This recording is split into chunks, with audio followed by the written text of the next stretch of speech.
Hello everyone, কেমন আছো তোমরা? আশা করছি ভালো আছো, আমিও ভালো আছি। তো গুড মর্নিং সবাইকে।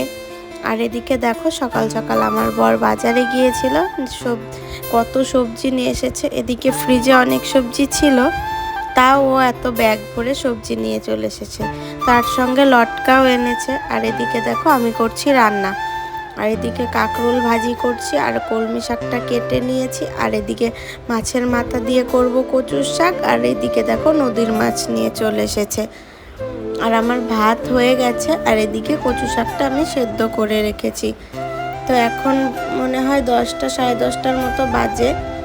প্রচুর রোদ উঠেছে, তার জন্য আমি তাড়াতাড়ি করে রান্না করে নিচ্ছি, কারণ আমার ঘরে তো প্রচুর গরম।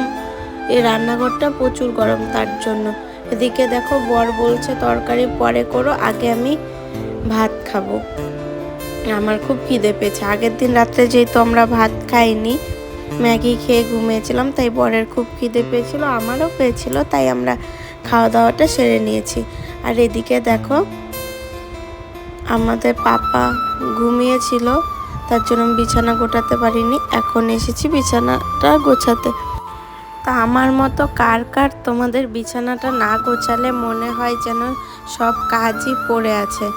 তা আমার তো তাই মনে হয়, যতক্ষণ না বিছানা গোছাবো আমার মনেই হয় না যে আমি কাজ করছি। মনে হচ্ছে যেন আমার সব কাজই এলোমেলো হয়ে যাচ্ছে। তো আমার সব অন্য কাজ দেরিতে করলেও হবে, কিন্তু আমার বিছানাটা যদি না গোছাতে পারি আমার খুব খারাপ লাগে।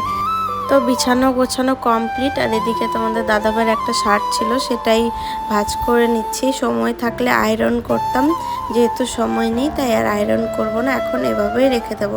তো আজকের ভিডিওটা এই পর্যন্তই, টাটা।